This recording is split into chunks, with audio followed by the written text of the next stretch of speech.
اعوذ باللہ من الشیطان الرجیم بسم اللہ الرحمن الرحیم۔ ممبر رسول پہ جلوہ افروز علماء اکرام، ائمہ اعظام، شعراء اسلام اور میرے عزیز سنی جنتی بھائیوں، السلام علیکم ورحمۃ اللہ وبرکاتہ۔ حضرات گرامی، آج ہمارے لیے بہت ہی خوشی کا دن ہے اور یہ خوشی کا موقع ہے کہ ربیع الاول کی ساتیں شروع ہو چکی ہیں اور ہم کتنے خوش قسمت ہیں کہ آپ کے ساتھ آج اس مہینے کے پہلے پروگرام ہم منعقد کر رہے ہیں اور اپنے ایسے عاشق رسول بھائیوں کے ساتھ یہ پروگرام منانے کا موقع مل رہا ہے جنہوں نے اتنے جوش سے اس مسجد کو سجایا ہے اور اتنا اچھے پروگرام کا اہتمام کیا ہے۔ حضرات گرامی، میں آپ کے اس فتح پور کے اور آس پاس کے علاقوں کے بارے میں جانتا نہیں تھا۔ ایک دن میں دلی سے ایئرپورٹ سے آ رہا تھا کوئی جلسہ کر کے،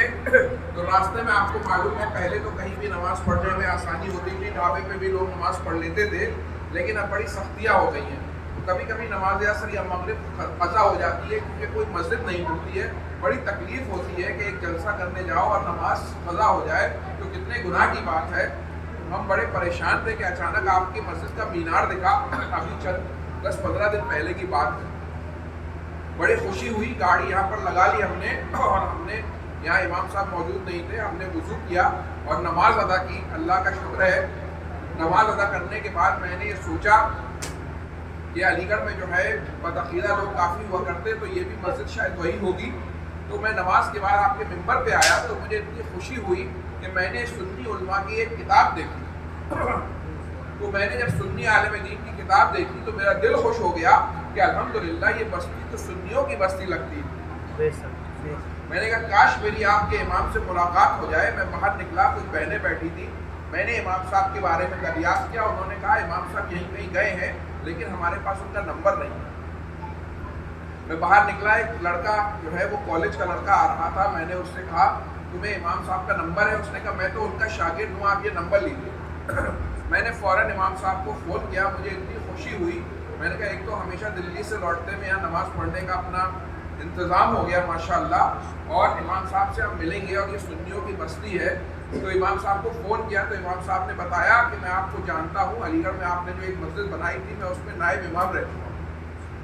ہوں۔ تو پھر امام صاحب سے تعلق ہوا، ہم نے انہیں علی گڑھ بلایا، انہوں نے بتایا کہ بستی میں تھوڑے سے گھر ہیں۔ ہم نے کہا ہمارا دل چاہتا ہے کہ ہم رسول پاک صلی اللہ تعالیٰ علیہ وسلم کے ذکر کی محفل سجائیں۔ سبحان اللہ، سبحان اللہ۔ آپ یقین مانیے کہ مجھے پورے ہندوستان سے دعوتیں آتی رہتی ہیں اور یہ کوئی بہت میں کوئی گھمنڈ میں یا غرور میں بات نہیں کہہ رہا ہوں، کیونکہ جو لوگ جانتے ہیں کہ میری خانقاہ کا کیا مقام ہے وہ جانتے ہیں۔ ابھی چنئی سے دعوت آ رہی تھی، ابھی میں حیدرآباد جانے والا ہوں، اس کے بعد پھر بمبئی جانے والا ہوں، لیکن میرے دل کی خوشی جب ہوتی ہے جب میں اپنے بھائیوں میں جس شہر میں رہتا ہوں اس شہر میں اگر کوئی چھوٹی محفل میں آ کر بھی جو ہے میں اس میں ذکر کروں اور ذکر رسول کی محفل سجاؤں تو میرا دل زیادہ خوش ہوتا ہے، کیونکہ میری ڈیوٹی ہے کہ اپنے علاقے میں سنیت کا کام کیا جائے۔ دنیا کے بڑے بڑے شہروں میں تو بہت لوگ چلے جایا کرتے۔ امام صاحب سے بات ہوئی، وہی شاہ الوارث صاحب بھی یہیں قریب کے رہنے والے ہیں، میں نے ان کو بھی بلا لیا اور ہم لوگوں نے بیٹھ کے اس پروگرام کو ترتیب دیا۔ میرے استاد حضرت مولانا نعمان اظہری صاحب سے ہم نے گزارش کی کہ حضرت آپ کو بھی چلنا ہے، بہت سادہ مزاج ہے۔ مولانا غلام مرسلی رشفی صاحب سے بھی گزارش کی اور ساتھ میں ہم 2 بچوں کو اپنے مدرسے کے لے کے آئے ہیں۔ چند سال پہلے یہ اتنے چھوٹے چھوٹے بچے تھے، ابھی بھی دیکھیے چہروں سے بہت چھوٹے ہیں، لیکن اللہ نے ان کو لمبائی عطا فرمائی ہے۔ میں ان بچوں کو اس لیے لے کے آیا ہوں تاکہ ہماری آبادی کے یہ بچے دیکھیں اور ہمارے آبادی کے لوگ دیکھیں کہ اگر بچے 1-2 سال علم دین پڑھتے ہیں، حفظ کرتے ہیں تو کتنی اچھی قرأت کر سکتے ہیں، کتنی اچھی نعت پڑھ سکتے ہیں، کتنی اچھی تقریر کر سکتے ہیں۔ میں جان بوجھ کے انہیں اس لیے ہم لوگ لے کے یہاں پر آئے تاکہ ہماری بستی کا مدرسہ بھی مضبوط ہو اور ہمارے بچے بچیاں بھی نعتیں پڑھیں اور تقریریں کریں، اور جب ہم دوبارہ آئیں تو یہاں پر ہمارے چھوٹے چھوٹے بچے اسی علاقے کے تقریر بھی کریں اور نعتیں بھی سنیں۔ تو ہم نے پھر یہاں پہ پروگرام کا ارادہ کیا اور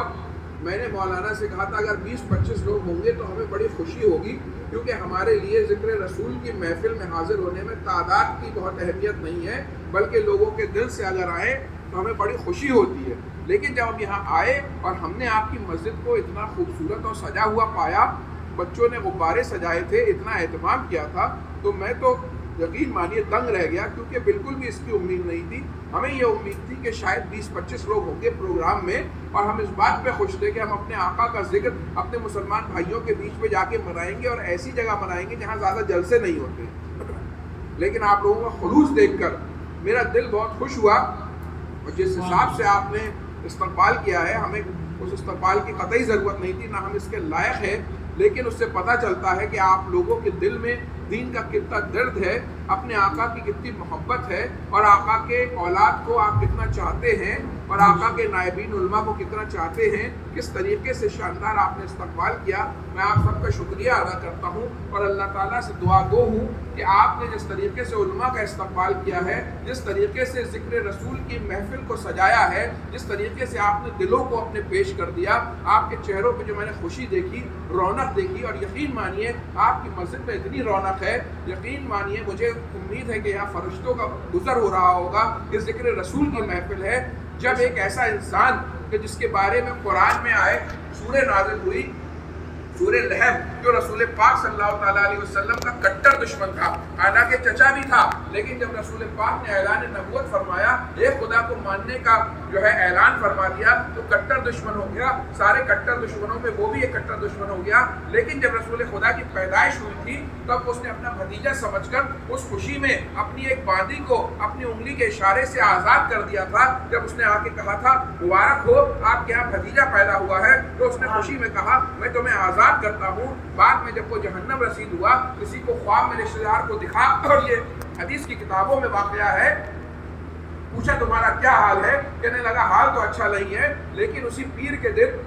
میں اپنی انگلی کو اپنے منہ میں ڈال لیتا ہوں، تو میرے منہ میں سے جو ہے کوئی لکوڈ اچھا سا پانی جیسی چیز، لکوڈ جیسی چیز مل جاتی ہے۔ تو جب ایک دشمن رسول کا یہ عالم ہے کہ اس نے رسول پاک صلی اللہ تعالیٰ علیہ وسلم کی ولادت کی خوشی میں جو ہے عمل پیش کیا، تو اسے جہنم میں جانے کے باوجود یہ ملا ہے، تو سوچیے عاشقان رسول جو اپنے دل پیش کر دیتے ہیں، خوشی سے ذکر رسول کی محفلیں منعقد کیا کرتے ہیں، ان کی خوشی کا عالم کیا ہوگا، اور ان کو کیا عالم ملے گا۔ آپ کی اس بستی میں انشاءاللہ رحمتوں کا نزول ہوگا،